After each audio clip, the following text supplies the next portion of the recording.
quiet. Do not be the mind. This was a point I made in my last video.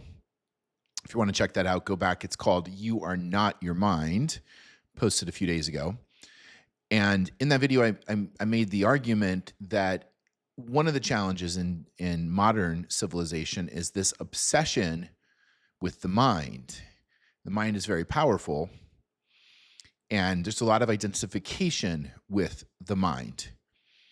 And in reality, you need to quiet the mind, not be the mind. We are not the mind. We're meant to learn to master the mind and quiet it.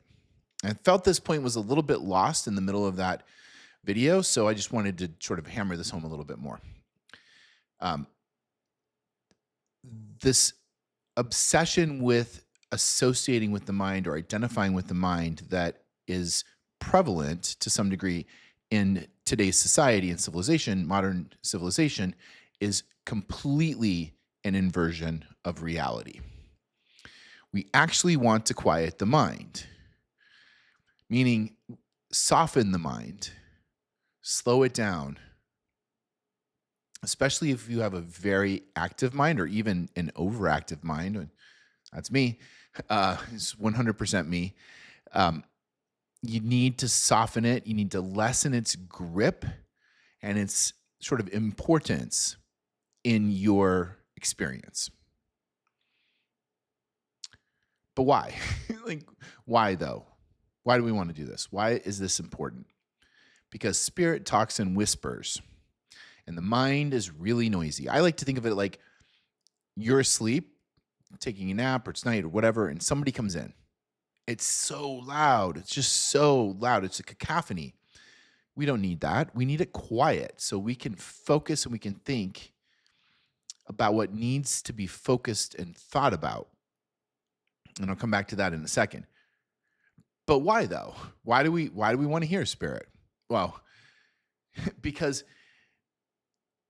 if the mind is left unchecked, it starts to speak a lot and it starts to get very loud, and it is doing this in an effort to understand the external reality that it is experiencing, that it's observing. So if you let it go unchecked, it's going to start to make up stories about what's happening and why.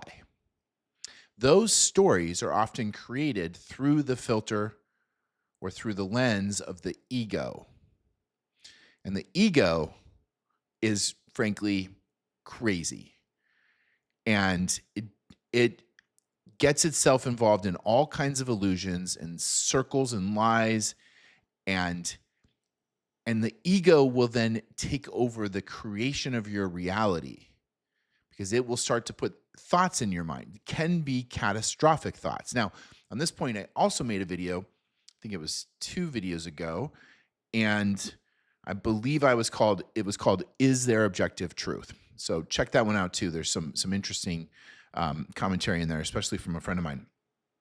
So the ego will start to make up these stories, and the mind will really feel them and focus on them. And if the mind is spinning, especially if it's spinning on something negative being an outcome that you don't want, like I'm going to fail this test, I'm going to fail this test, I'm going to fail this test. Your mind is doing that. You are setting yourself up for failure. Now, you may not actually fail the test, but you probably aren't performing as well as you could. You cannot let the mind go unchecked, because then you are letting the ego go unchecked, and it will create experiences in your reality that you probably don't really want to have. The mind is a powerful tool. It's meant to be used to solve problems. So one of the techniques you can use to keep the mind quiet is to assign it tasks. I need to figure out how to make this spreadsheet work. I need to find a solution for this problem. Like, how do I fix this broken sink? Whatever it is, send it on tasks, big and small. Keep it busy, but keep it busy in the background and quiet, focusing on the things you want. It's almost like an AI assistant that you say, hey, go figure this out. It can do that.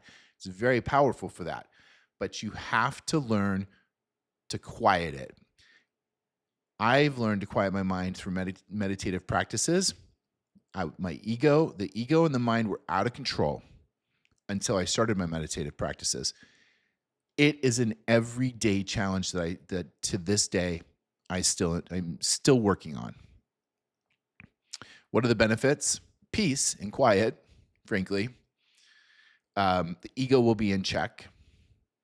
You get the mind focused on what you want it focused on so it can solve problems. You can hear spirit and the guidance that's always being fed to us. Ideas, next steps on projects, how to view something, creative solutions. Those come from spirit, not from the mind. The mind is interpreting those feeds. So if you let it run amok, it'll just interpret them without really an intentional experience. So quiet, do not be the mind.